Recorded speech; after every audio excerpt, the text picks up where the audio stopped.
Welcome back to my channel Shiuli's রান্নাঘর। আজকে আমি তোমাদেরকে করে দেখাবো শস্য পোস্ত দিয়ে লাউর ডোগা। এই যে লাউর ডোগাগুলো আমি কেটে ধুয়ে রেখে দিয়েছি। আমি তেল দিয়ে দিয়েছি, এটার মধ্যে কয়েক টুকরো আলু ভেজে নেব। একটু আলু দেব, ফোড়নে শস্য দিচ্ছি আমি।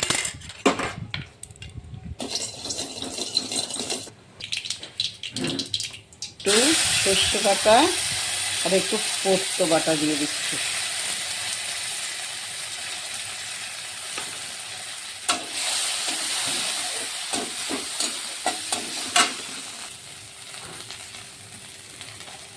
একটু হলুদ দিয়ে দিচ্ছি, নুনটা পরেই দেব। এখন আমি লাউর ডোগাগুলো দিয়ে দিচ্ছি।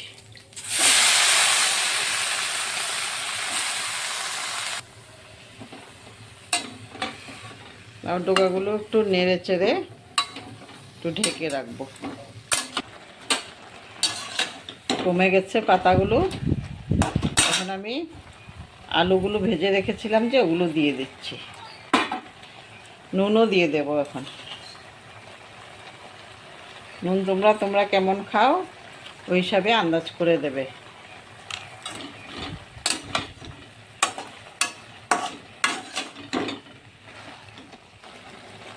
জল দিতে হবে না, কম আগুন দিয়ে বসিয়ে রাখলে হয়ে যাবে। জল দিলে ভালো হবে না, জল আমি দেব না। তোমরাও জল দিবে না, জল দিলে ভালো লাগে না। হয়ে গেছে, এখন নামানো যাবে।